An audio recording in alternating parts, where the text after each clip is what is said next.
My name's Graham Whitlock. I'm 66, retired now, living in the same weatherboard house in the Adelaide Hills that my wife Margaret and I bought back in 1987. This story isn't really about a garden. It's about what happens when someone decides they can simply erase a person who's no longer there to defend herself.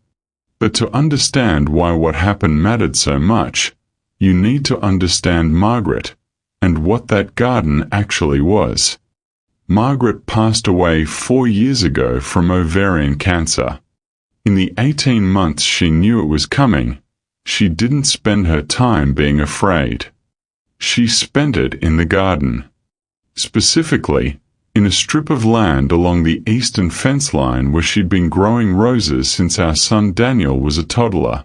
Old English varieties, some grafted from cuttings her own mother had given her back in the 70s. In her final year, Margaret did something I didn't fully appreciate until much later.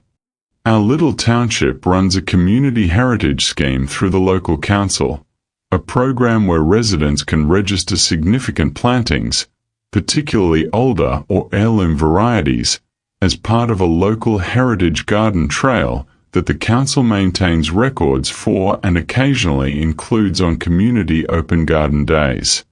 Margaret, methodical as always, went through the process of formally registering her rose garden under the scheme, in her own name, with a small plaque the council itself installed near the gate. It wasn't sentimental to her. It was practical. She wanted the roses protected and documented properly, regardless of what happened to her or to the house afterwards. She never made a big deal of it. She just did what needed doing, quietly, the way she did most things. After she passed, I kept the garden exactly as she'd left it. Every Saturday arvo, weather depending, I'd be out there, deadheading, mulching, keeping the aphids off the David Austins she loved most. It wasn't just maintenance. It was the one place in the house where I still felt her nearby. My son Daniel married Priya about 2 years after his mum died. Lovely wedding, out near the Barossa. I liked Priya well enough in those early days. Sharp, ambitious, worked in marketing for a firm in the city. When Daniel and Priya's rental lease ended last year, and with the housing market what it is, I offered to have them move into the granny flat out the back of my property while they saved for their own place. Seemed the right thing to do. I want to be honest, I don't think Priya ever disliked me. I think she simply saw a house that, in her mind, badly needed updating, including a garden she considered old-fashioned and, in her words once, a bit like a shrine to someone who's not here anymore. About 4 months after they moved in, Priya started a small side business, a lifestyle and gardening page on social media, the kind that does partnerships with plant nurseries and homeware brands. She began photographing herself in the rose garden for her posts. I didn't mind that at all, truthfully. Margaret would have liked seeing it used, loved, photographed. What I did mind was what happened next. Priya decided the garden needed a proper identity for her brand. Without asking me, and without any idea what the little brass plaque near the gate actually represented, she had it removed. In its place, she installed a new sign, professionally printed, reading Priya's Rose Retreat, complete with her social media handle underneath. When I asked her about it, gently, she told me she thought the old plaque was just a garden marker, a bit tired looking, and that she'd assumed it was something I'd put up myself years ago. When I explained it had Margaret's name on it and had been placed there by the local council under a heritage registration, she paused for a moment, then said, "Well, I'm sure that can just be updated too. It's not like anyone's actually checking on some old council garden thing." I didn't argue with her that evening. 30 years married to Margaret taught me something important. You don't win an argument with a raised voice. You win it with patience and the facts, applied at exactly the right moment. Here's what Priya genuinely didn't understand, and what I chose not to explain to her that night. The council's Heritage Garden Trail registration isn't just a decorative plaque, it's a formal listing tied to the property, renewed and reviewed periodically, with conditions attached about maintaining the garden's character and, importantly, about any signage or public-facing branding associated with a registered site.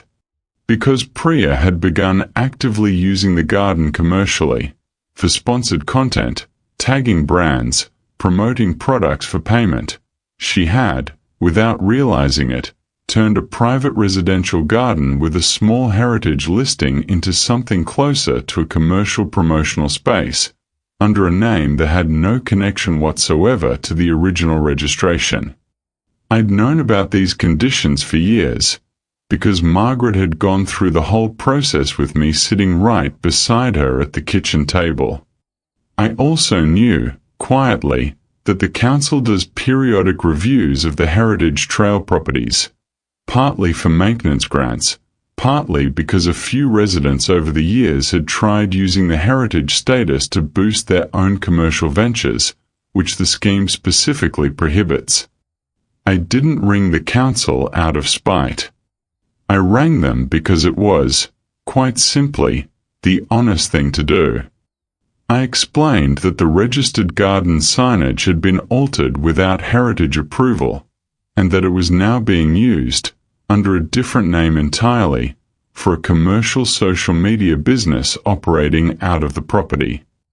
I answered their questions honestly. I didn't ask for anything to happen to Priya. I simply told them the truth, the same way Margaret always would have.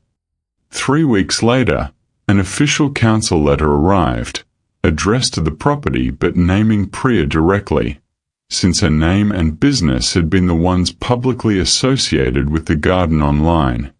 It outlined, in polite but firm council language, that the heritage registration required the original registrant's approved details to remain in place unless a formal review and reapplication process was completed, that commercial use of the registered garden without notifying the council was a breach of the scheme's conditions, and that the garden's heritage status, and the modest annual maintenance grant that came with it, which I'd been using for years to help cover the cost of soil, mulch, and pest treatments, was now under review.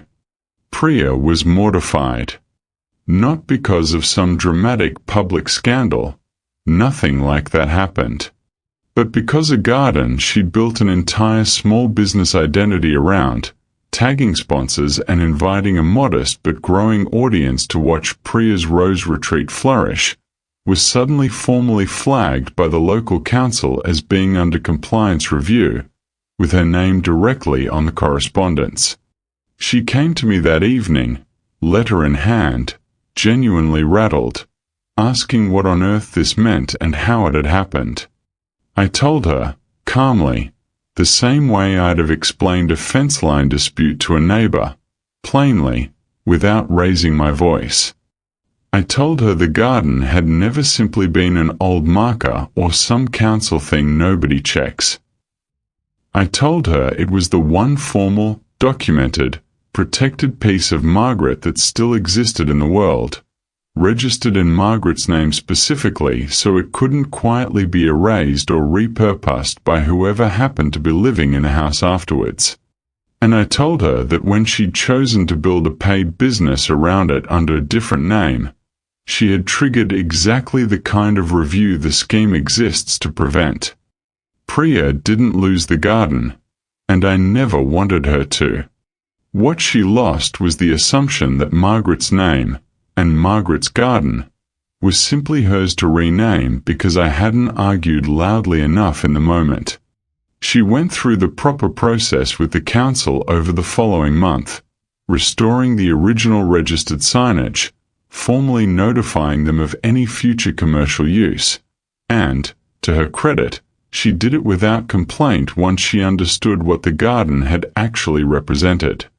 She still photographs it occasionally for her page, but the little brass plaque with Margaret's name sits exactly where the council first installed it, and where it'll stay for as long as I'm the one paying the rates on this block. I don't tell this story because I think Priya's a villain. I think she's someone who, like a lot of people, assumed that if nobody makes a fuss, then nothing really has weight. What she learned, in the end, is that some things carry their protection quietly, the same way Margaret did most things in her life, without noise, without drama, simply registered properly, in the right name, waiting patiently for someone to try and rewrite them. Every Saturday Arvo, I'm still out there among the David Austins, exactly where I've always been. The plaque still reads Margaret Whitlock's Rose Garden. And it will, for as long as there's breath left in me to make sure of it.